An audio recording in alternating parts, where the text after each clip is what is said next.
Hi Leo, welcome to your astro reels for the dates of February 1st to February 15th. So sorry, super late, but worth the wait. Divine timing, I call divine timing. Sorry about that, guys. So much has been going on, but I hope that in the meantime you have had a chance to look at the February monthly reading, which I thought was really great. The themes were really coming through. I hope you had a chance to take a look at that. I hope you had a chance to take a look at the monthly readings, the moon readings that have been coming out as well as the daily readings, which I post to Instagram and YouTube each day. God bless, God bless. And yeah, now we're going to take a look at what's going on for you in the first 2 weeks of February. Also, if you'd like to work with me personally, you know exactly where to find me. I do pretty much whatever it is that you need. And if I can't do it, or Spirit is asking me to refer you to someone else, then I will be happy to let you know. You know, that's how we roll. But any hoodles, let's jump in. So Leo, I almost called you Libra, by the way.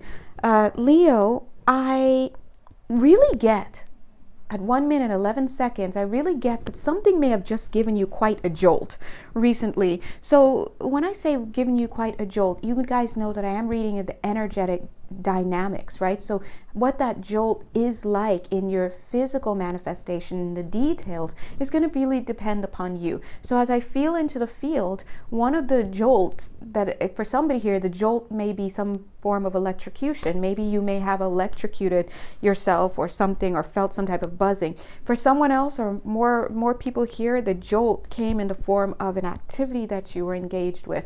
Maybe a conflict, maybe something that, whoa, scared you for a second, made you take a double take. For another person, or at least one person, I'm getting that the jolt may have manifested for you as the awareness of a new skill set. This is cool. I'm seeing this in the mastery card, augur card. This is actually super cool. Somebody here may have just discovered that they have quote unquote superhero this is funny. I'm getting superhero feelings. Wow, I was gonna say powers, but the word feelings, 2 minutes and 22 seconds is what's coming through. Now, you guys know I keep it 100 on this channel, and I have to be honest, as I'm feeling this, they keep saying feeling, I'm getting the image of the peace dealer. You guys know the peace dealer, shout out, right? He is, I was gonna say he's on Instagram on Peace Dealer channel. That's who he is. He's a really great astrologer, and he does a lot of stuff, and God bless. So I'm feeling his energy. So maybe some of you guys may be asked to take a look at his channel if you don't know it already. Maybe there's something energetically there for you, like codes or something. So so funny. So anyway, God bless you and God bless us all. Let's move on. So anyway, that may be a jolt, some of you. So like I said, I'm reading the energetic dynamics, but how these dynamics manifest for you in your daily life is really going to depend upon what it is that you're doing. But either way, I'm seeing that a lot of you may have come face to face with a moment that was a choice point.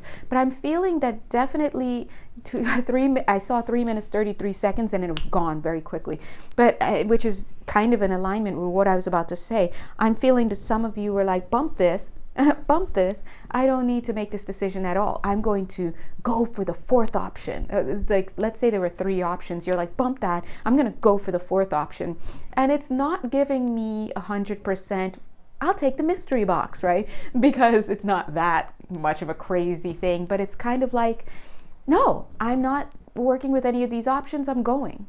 And as I feel into that energy, again, that's all it is. It's not even like, oh, something's calling you. You have an idea that something's out there. Spirit's moving you. It's nothing like that. It's just, no, I don't want any of these. I'm going on. And I'm seeing this here. You're moving. You're moving on. And that's not a bad place to be, because I think a lot of times we are only comfortable with moving on to the next thing or looking for the next thing when we have an idea that something else is out there, or even that we have a hope that something else is out there. But as I'm reading this energy, it's just simply so contained in self and just saying 1, 2, 3, not interested, I'm moving on. There's no other reason but that. There's no hope for something. There's no intel that's coming, that something else is coming. There's nothing that you're trying to run from. It's just, no, thank you. And that's kind of boss energy, you know? That's boss energy. Because there's no fear in there. Because if there were fear, it would be coming through as resistance. Like, oh, I need to get away from something. Oh, I need to go towards something, but I'm nervous. There would be a lot of electrical charge, like fears, things like that. There's nothing there. Speaking of boss energy, look at the Emperor. But very gingerly, because it's almost like pressing your luck a bit, because it's like, whoa, good card. Whoa, good card. And then it's like, then the energy is like, is this going to be the one that's going to... So some of you may be having, as much as I just said, I wasn't feeling any whatever, I'm getting deeper here and I'm seeing some apprehension. Now this apprehension, though, to signify 5 minutes, 55 seconds, to specify rather, is not about you, like, oh, am I making the right decision, whatever. There's just a little niggling thought that is in the back of your mind. And I think, honestly, this has to do with an idea of, but I heard that so-and-so, that my cousin had this bad thing happen to them. I wonder if it's going to be for me. It's so distant in a sense, though. It could even be like a cousin 3 times removed, right? It could be somebody out in the world that you heard about. That's kind of just where this is. But let's see. I feel almost like, don't even think about it. Yup, see? 6 of Swords is the same card. Just keep going. Ding, dong. Just keep going. And notice how the sounds, I wanted to be like ding, ding, right? But the sounds came out like a doorbell, because they're saying if you knock on enough doors, you're going to find some, oh, stop it. Literally a door. Literally a door.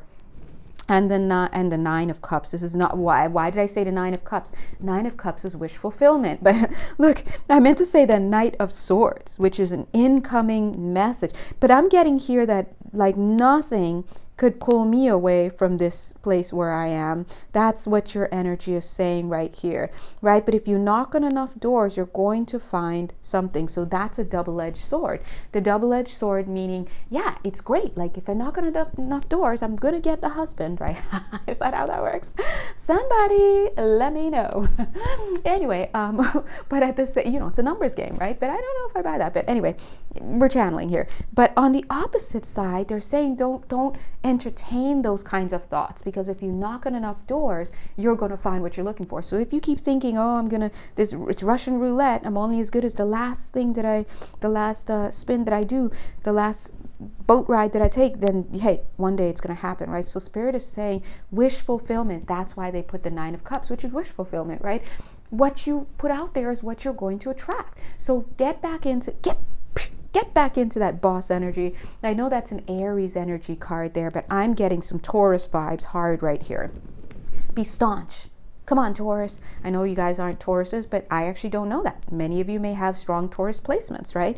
Even though we're in the middle of a Leo reading, you know how we roll, guys. We're just rolling with the energies. So get back into that energy. That's that big boss energy. Like, what I see here on the desk is not for me. I'm not thinking about what came before. I'm not thinking about what came afterward. I'm just going. So even that little niggling thought, get it out of your mind, especially if it wasn't even your experience. Ace of Coins, back to business, right? So I keep seeing, so don't let this be a back and forth kind of thing, right? Just go. And don't even think. Just go, because you're like going, great job, yeah. But I don't know. Okay, I'm back on the road again. Okay, keep going. Do not turn back, is what Spirit is saying. I was just about to say, some of you may have somebody in your life who may be part of the old energies, and they may come back in. Now, let's talk about that. Not everybody that quote unquote comes back in and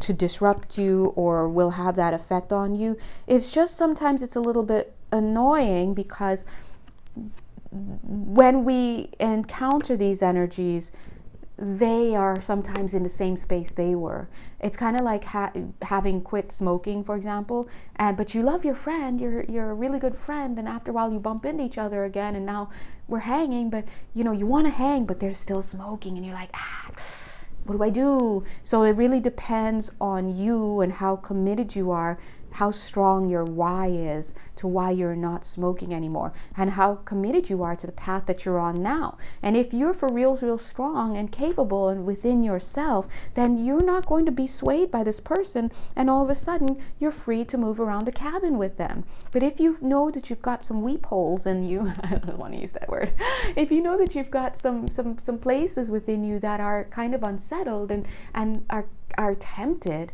or that are being jostled around by these energies, then you need to think about that, because the last thing you need is to be pulled back in to an energy that's not for you.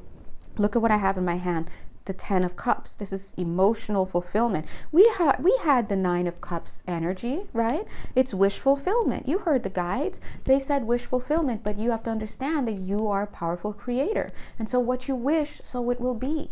But remember, you're not just anybody in the sandbox. Remember, we're sophisticated with our understanding. There's mastery here. So we understand that what we wish, is what we create. But we understand that what we're creating and what signals we're putting out to the universe, a lot of that is happening beyond our consciousness. So a lot of times, if you're stuck thinking, oh, but I didn't ask for that, and you forgot, hey, but you did ask for that. You just don't realize it because you're not in touch with that part of yourself. It's still a shadow. It's still in your denial space. It's still too much of a regret, or too sensitive for you to bring to your mind. It's still in your past life consciousness that hasn't really revealed itself to you, but is running this ship like you have no idea. So 11 minutes 44, you have to understand that as a conscious creator, as a creator being, you are so powerful. Why do you think companies pay billions of dollars, governments pay billions of dollars to keep your mind trained, conditioned, entrained, trapped, and into things that don't make sense? Because it's trying to keep you at a certain level. But when you wake up 12 minutes, 12 seconds, you understand what this is about. And you realize, oh my God, my mind and my spirit and my body and all of that, it's really, I just need to get back into sync and, get back into my heart space, and let that be my mastery point, because that's what should be driving this ship, my heart. And so when I plug into my heart, I'm going to have to first plug out of all of these fake things that I've been plugging into. It's illusion, right? So plug out, 12 minutes, 44 seconds, plug into your heart, keep it simple. Golden rule. I just did something. Is that something I would want done to me? Plain and simple. Yes, no. Move on, right? Make your decisions. Because also, going back to what they're saying here with your thoughts, you're a creator. You're so powerful. So if you're just sitting here sending a signal of fear, whether it's consciously or unconsciously, guess what's coming back? You're creating based on that 13 minutes, 13 seconds. So it's wish fulfillment. And eventually, you're going to, have the fruits of that. But the question is it going to be emotional fulfillment? Usually when we think about emotional fulfillment, we start trying to seek the conscious mind. And we're like, oh, does my conscious mind like this? That looks very simply like I'm having a good time. But are you? You're really having a good time with this guy who's ignoring the hell out of you 3 days out of a 5-day week? And you're sitting by the phone waiting, and you're being juggled. Or you're at this company that doesn't care about you, and you just put your heart and soul into some aspect of the job they didn't care. You're having fun because you're getting paid 6 figures. I don't know. That's a bit sus. We sus out here with that. That shows me that you're telling yourself, your conscious mind is like, I'm happy. But when we feel into your energy, no, you're not. Okay, so get on the same page with yourself. 14 minutes, 14 seconds. Consider what it is that you'd like to have. Move towards that. Check the niggling thoughts that are in the back of your mind that are clawing at you. Get rid of them if they're not in alignment with where you want to go, so you can make sure that your wishes at the conscious level, when you get what you're wishing for, are actually pure and it's based off of your happiness and not some false idea. Okay? God bless you guys. Gonna hurry up so we can get this onto Instagram. It's got to be 15 minutes or less. Lucky you guys. Short attention spans, but okay, love you. All right, check out the moon reading. It's out now. Bye.